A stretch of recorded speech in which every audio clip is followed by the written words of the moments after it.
Estamos vivendo uma pandemia de ansiedade e depressão, até mesmo entre pessoas que se dizem cristãs há anos. Na realidade, ser cristã não nos isenta de sofrer e vivenciar sentimentos difíceis. Muito pelo contrário, Jesus mesmo nos disse que no mundo a gente teria aflições. Nosso corpo, nossa mente, nosso coração estão sujeitos aos efeitos da queda. E às vezes a gente acha que, por sermos cristãs, a gente está isenta a dores emocionais. Eu sou uma dessas pessoas cristãs que lida diariamente com a ansiedade e de tempos em tempos com a depressão, mesmo tendo nascido em berço cristão e fazendo doutorado em teologia hoje. Se você, como eu, é uma mulher cristã que tem tendências ansiosas e depressivas, eu quero começar esse vídeo dizendo que você não está sozinha e você não é a única passando por isso. Esse não é um motivo para você se envergonhar e se culpar. Você não é definida por essas circunstâncias. Você não é uma pessoa ansiosa e depressiva. Essa não é a sua identidade. Você é uma filha preciosa de Deus, criada à sua imagem e semelhança. Deus conhece cada detalhe da sua dor, Ele está caminhando com você, Ele não está te castigando, Ele não te rejeitou e Ele não te abandonou. Eu acredito que muitas pessoas que estão dentro da igreja ainda têm um preconceito com relação a questões de saúde mental, como se fosse ausência de fé ou sinal de que a pessoa não está bem espiritualmente. Isso afasta a gente um do outro. Eu espero que o meu relato seja um conforto para quem está vivendo isso e ajude a desconstruir um pouco esse preconceito. Mas antes, se você está chegando agora, deixa eu me apresentar. Meu nome é Luísa Agreste Nazaré, eu sou teóloga e mentora de vida espiritual possível em cotidianos caóticos aqui na Fluirá. Nós somos um ministério que ajuda cristãs inquietas e sobrecarregadas, como eu e você, a se tornarem discípulas calmas e confiantes mesmo em meio às muitas demandas e desafios do dia a dia, capazes de brilhar a luz de Cristo por onde elas forem. A gente faz isso através de conteúdos gratuitos como esse vídeo que você está assistindo, mas principalmente através do nosso programa completo de desenvolvimento espiritual e emocional para mulheres cristãs chamado Acalma e Confia. Nós abrimos turmas algumas vezes ao ano e aqui na descrição do vídeo você consegue clicar no link para saber mais detalhes do programa e entrar na lista de espera para a próxima turma. Então dá um pause aqui, clica lá, entra na lista de espera e volta para o conteúdo, ok? Vamos então? Algumas perguntas recorrentes que eu recebo de pessoas cristãs são: ansiedade é falta de fé? Depressão é sinal de que você está mal espiritualmente? Cristão precisa de psicólogo? Recorrer à medicação é sinal de fracasso? Bom, deixa eu primeiro te contar um pouco da minha história com a ansiedade e com a depressão, e eu acho que ao longo da minha história você vai descobrir um pouquinho do que eu acho a respeito de cada uma dessas perguntas. Eu tenho 32 anos quando eu tô gravando esse vídeo agora, sou nascida, criada e nunca desviada da igreja, sou primeira filha de pastor presbiteriano, alô, perfeccionista de plantão, e eu lembro que meu primeiro encontro com Jesus foi aos 7 anos de idade. Eu passei a minha infância e adolescência inteira me esforçando muito para sempre ser a boa menina que tenta agradar a Deus. E a imagem que eu tinha desse Deus era de alguém distante, bravo, um pouco carrancudo, com uma lista de coisas boas e ruins que eu estava fazendo e que me recompensava ou me punia de acordo com essa lista. Então eu fui aprendendo a ser muito controladora, amedrontada, perfeccionista e preocupada com a opinião dos outros. Aos 16 anos eu tive o meu primeiro episódio de crise de ansiedade e depressão. Por mais que na época eu não tinha nomeado desse jeito. E eu vivi um período de muita tristeza, de desânimo, de isolamento. Eu continuava dentro da igreja, eu estava sendo discipulada, eu estava liderando inclusive os encontros de adolescentes, eu fazia meus devocionais com regularidade, mas ainda assim eu entrei em depressão na minha adolescência. E eu passei pelo período então do vestibular, tendo muitas crises de gastrite nervosa, problemas de pele por conta de estresse, tentando de alguma maneira controlar a vida. Aos 21 anos eu me formei na faculdade, me casei com o Paulo, músico e pastor, e a gente veio aqui para São Paulo. E então minhas crises de gastrite pioraram. Eu acordava recorrentemente às 3 horas da manhã, tinha bruxismo, muita dor nas costas. Veja bem, eu era esposa de pastor. Um ano depois eu comecei a trabalhar no emprego dos meus sonhos, fazer especialização, e a pressão só aumentava. Até que aos 25 anos nasceu meu primeiro filho e foi quando tudo desabou de vez. Ele demonstrou que eu não tinha controle de nada. Logo nos primeiros dias de vida, ele tinha refluxo, não parava de chorar e eu não conseguia controlar aquele bebê. Eu estava exausta, física e emocionalmente. Foi quando eu enfrentei a pior crise espiritual e existencial que eu já vivi na vida e entrei em depressão novamente. Pela primeira vez, eu busquei ajuda profissional, tanto de uma psicóloga quanto de uma psiquiatra, para além do aconselhamento bíblico. Eu confesso que eu demorei para buscar ajuda, porque eu ficava tentando me consertar sozinha nos meus momentos devocionais. Eu achava, não, é só orar mais, é só ler mais a Bíblia, é só eu ler mais um livro. Mas tem algo muito único em você falar em voz alta o que você está sentindo e pensando, para uma pessoa que está treinada profissionalmente a te ouvir e a fazer as perguntas certas. É claro que eu fiz esse acompanhamento de psicóloga e de psiquiatra junto com o acompanhamento de aconselhamento bíblico, porque eu precisava também reformular a minha relação com Deus. Graças a Deus eu saí desse estado depressivo, mas eu entendi que eu tenho tendências à ansiedade e à depressão. E durante muito tempo eu queria eliminar e controlar a minha ansiedade. Só que eu fui aprendendo que ela nunca vai embora. E a questão é como eu lido melhor com ela, não eliminar e controlar. Durante toda essa jornada eu fui aprendendo algumas estratégias para lidar um pouco melhor com a minha ansiedade e com a minha tendência à depressão. E eu queria te contar um pouquinho do que eu tenho aprendido nessa jornada de buscar um pouco mais de saúde mental. Pode ser que os meus aprendizados te ajudem a lidar melhor também com a sua ansiedade, com a sua depressão. O primeiro aprendizado que eu queria compartilhar com você é que buscar ajuda profissional também é glorificar a Deus. Nós somos seres integrais e multidimensionais. A gente tem duas dimensões, material e imaterial, visível e invisível. A dimensão visível e material é o nosso corpo físico, e a invisível e imaterial é a nossa mente e o nosso espírito. E Deus se importa com o nosso todo, porque essas dimensões elas estão integradas, elas não são divisões. O que a gente faz no nosso corpo, a gente está fazendo com o nosso espírito. Não adianta só cuidar da parte espiritual. A gente precisa cuidar das três partes para a gente glorificar a Deus. Cuidar do nosso corpo e da nossa mente é também glorificar a Deus. Porque o nosso corpo e nossa mente, assim como o nosso espírito, estão corrompidos pelo pecado e estão sujeitos a desequilíbrios hormonais, a pensamentos e sentimentos distorcidos. E quando a gente quebra a perna, por exemplo, a nossa dimensão material, a gente vai ao médico, a gente coloca um gesso, a gente faz fisioterapia. Só que com as nossas questões emocionais, a gente acha que a gente não precisa desse tipo de ajuda. Mas às vezes não é o nosso pé que está quebrado, mas é o nosso cérebro. São questões hormonais. Eu tenho uma amiga querida chamada Francine Walsh que diz que remédio é graça de Deus também. Às vezes um remédio psiquiátrico vai te ajudar a regular o seu humor, a voltar a ter estabilidade química no seu cérebro, para então você conseguir reconstruir o seu mapa mental. Então o primeiro conselho que eu queria dar para você, minha querida irmã em Cristo, que luta com ansiedade e depressão, é procure ajuda profissional de um psicólogo e, se for o caso, também de um psiquiatra. De preferência, eu sugiro que esse psicólogo ou psiquiatra também seja cristão, mas isso não é obrigatório.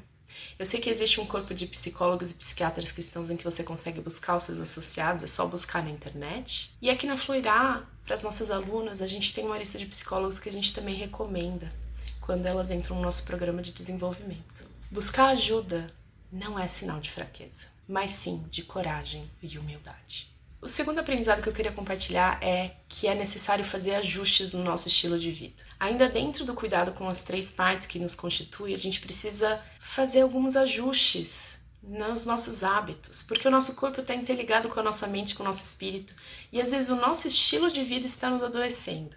E aqui não é uma questão de estética, é uma questão de adoração a Deus. Eu acho que na nossa fé, às vezes a gente esquece que quando Jesus ressuscitou, ele ainda tinha corpo.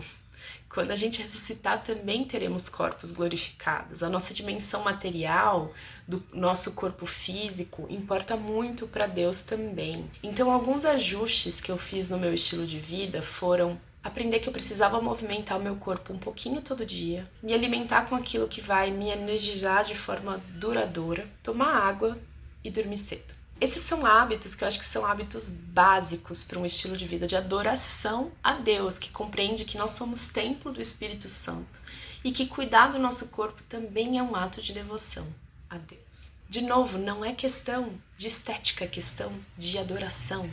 Quando a gente vê Elias tendo um episódio depressivo na Bíblia, ele entra na caverna e o que o anjo faz? Ele deixa ele dormir, comer e beber água. Então não subestime o poder espiritual de um corpo bem cuidado para a glória de Deus. Terceiro aprendizado, cuide do que entra na sua mente. Outros ajustes que eu fiz de estilo de vida foram com relação ao consumo de informações na internet. No período em que eu estava em crise depressiva, uma das melhores coisas que eu fiz foi sair das redes sociais e fazer um detox da minha alma. Inclusive, desse período sabático, eu criei uma jornada devocional que você pode baixar e fazer, te ajudando a fazer um detox digital da sua alma. A Bíblia fala sobre a gente vigiar e orar. Cuidado que ronda e entra na nossa mente. Colocar limite na quantidade, na qualidade das informações que a gente consome é essencial. Terceiro aprendizado. Revise a dinâmica da sua relação com Deus. Além de procurar ajuda profissional, fazer ajustes no seu estilo de vida, uma recomendação que eu tenho para você é buscar um mentor espiritual para te ajudar a ajustar a sua relação com Deus. Eu percebo que durante todos esses anos que eu sofri tanto com ansiedade, com necessidade de controle e depressão, eu estava mantendo uma visão distorcida de Deus, de mim mesma e da dinâmica da minha vida com Deus.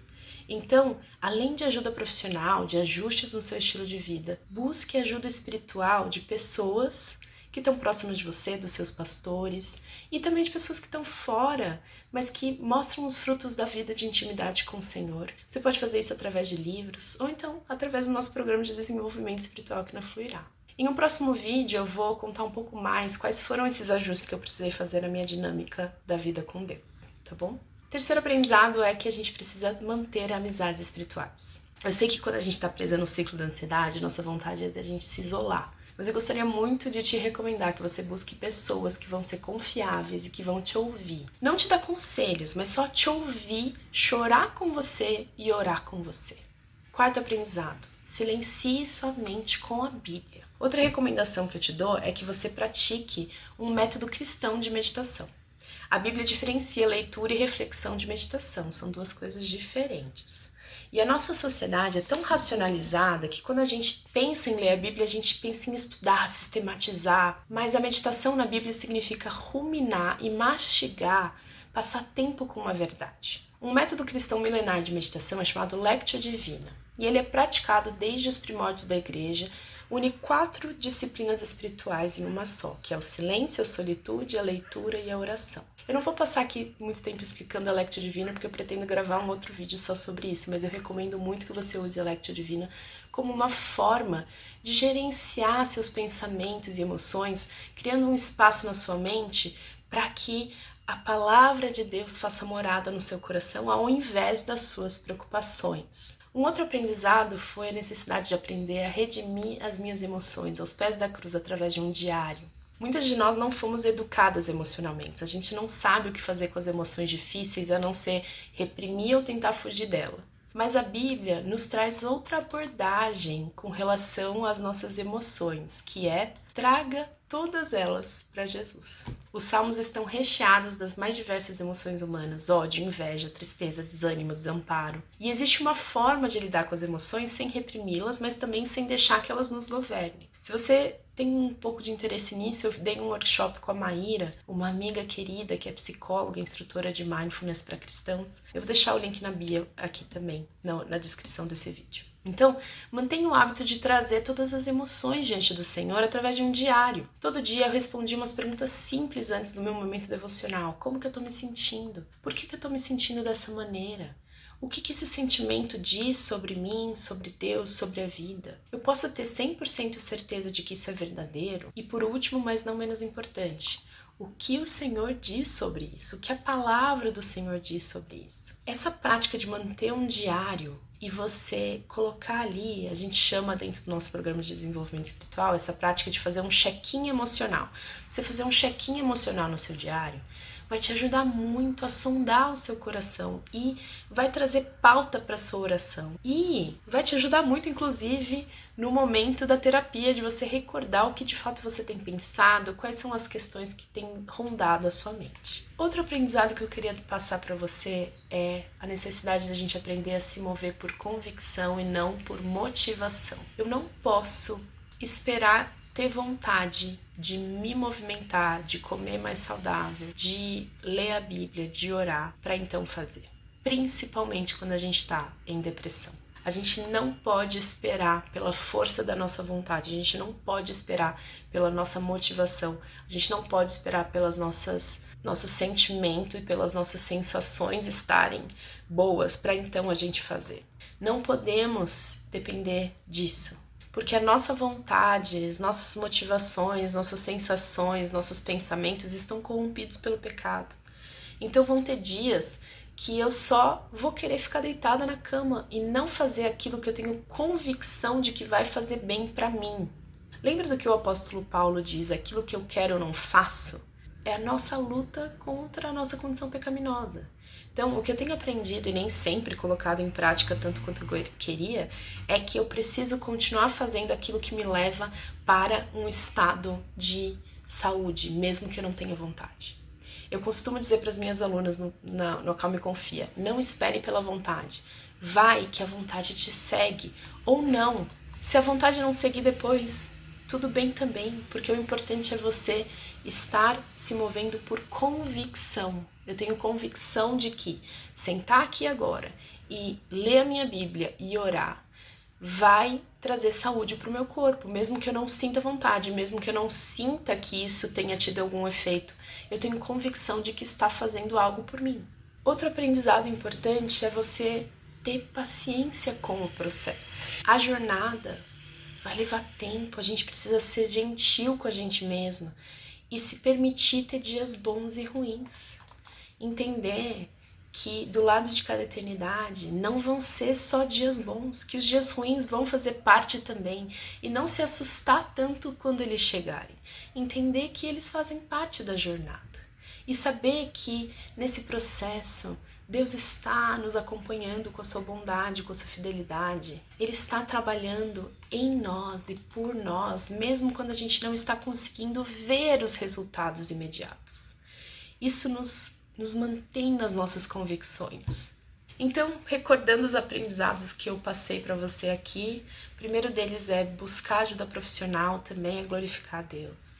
Segundo, faça ajustes no seu estilo de vida. Terceiro, cuide do que entra na sua mente. Quarto, revise a dinâmica da sua vida com Deus. Quinto, tenha amizades espirituais. Sexto, silencie sua mente com a Bíblia. Sétimo, redima suas emoções aos pés da cruz através da escrita em um diário. Oitavo, se mova por convicção e não por motivação. E nono, tenha paciência com o processo e recomece sempre. Eu espero que esses aprendizados te ajudem a lidar melhor com a sua ansiedade, com as suas crises depressivas. E eu queria terminar esse vídeo fazendo um convite para você. De tempos em tempos eu conduzo um grupo de mulheres através de um programa completo de desenvolvimento emocional e espiritual que vai inclusive fazer essa parte da revisão do seu mapa mental e da sua dinâmica com Deus. Ele se chama Acalme e Confia. Durante 12 meses a gente aprende juntas como deixar de ser cristãs inquietas e sobrecarregadas para nos tornarmos discípulas calmas e confiantes. Eu quero te convidar a entrar na lista de espera para a próxima turma e vir com a gente assim que a gente abrir uma nova oportunidade, tá bom? Espero você e até o próximo vídeo. Beijo!